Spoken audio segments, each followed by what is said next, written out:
First thing we're going to do is check to see what you have set as your default browser. You can do this by pressing start and typing in apps. You're going to click on default apps under the settings subheading. This is going to take you to a page that's going to show you every application you have set for default actions, such as the web browser.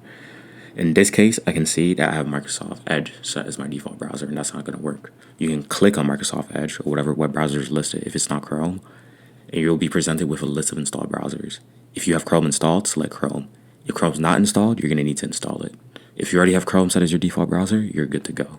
You can skip this step. So installing Chrome is going to be pretty straightforward. You can open whatever web browser you have installed at the moment. You're going to search Chrome download. You're going to click the download now button.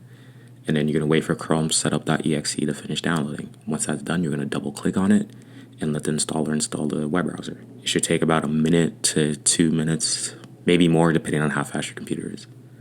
Once we have that set, we're going to go and set Chrome as your default browser. Alright, so we're going to do this by pressing start and then searching for apps. We're going to click on default apps again to be taken back to the same menu. We're going to scroll down to where web browser is. We're going to click on whatever web browser you have currently set. Mine is Edge. I'm going to choose Chrome from the list that pops up, and I'm going to click switch anyway. Chrome is now set as my default browser. So in the new Chrome tab, you would want to click the search bar and search for app.vanta.com. This will take you to your sign-in page where you're going to sign in with your identity provider. You'll be presented with a list of the options starting from sign in with Google, Microsoft, Okta, and then one login. You'll also see a fifth continue with email option, but this won't be used in this video. If you're not sure which one to select, reach out to your administrator as they configured it and they can tell you exactly which one to select. In my case, I'll be using Microsoft Office. I'm going to click continue with Microsoft. I'm just going to go ahead and enter my email and password and click sign in.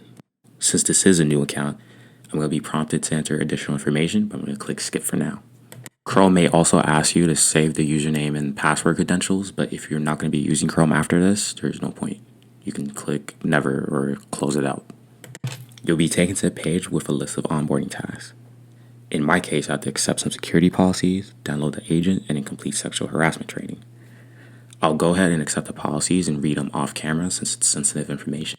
Your task will be different from mine, so you may have more policies to accept or different tasks listed. Once I'm done reading through the policies, I'm going to click the I have read and I accept these policies button, and I'm going to continue to installing the agent.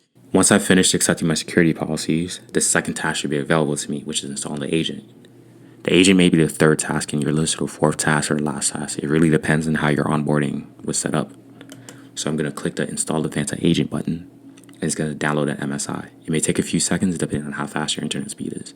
Once it's done, I'm going to double click on that and I'm going to click next. What we're waiting to see here is a new Chrome window that appears that's going to prompt you to sign in. It's going to say Chrome is being controlled by automated test software. Here we have the window and we'll be presented with the same sign-in screen as earlier. You will need to use the same sign-in method that you used earlier. In my case, I used sign in with Microsoft, so I'm going to click continue with Microsoft. You're then going to have to enter the same username and the same password as you used earlier, else it will not register to the correct account. Since this was a new account, it's going to prompt me for some more information. I'm going to click skip for now, and then the page is going to refresh. You're going to see a spinning bar that says your device is registering, and then you should see your device is registered message. And then the next thing you're going to do is close out this window. If this window is not closed out, the installer in the background will not finish installing.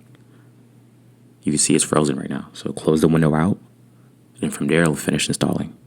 Then you're going to click the finish button, and your device is not registered. You can refresh the page to see that this task is not checked off, and you can move on to whatever remaining onboarding tasks you have. But be advised, if you do click on it, you'll still see the option to install the agent, but again, there's a green check mark. You can skip that and just complete whatever security training you have left or whatever policies you have to accept. You can also verify this by searching for apps, but this time we're going to click add or remove programs. And then you're going to click search this list and you're going to type in Vanta. You should see one app found. It should be called the Vanta agent. If you don't want to continue using Google Chrome, you can just uninstall it and set your default browser back to whatever it was before. This is not required once the agent has been installed.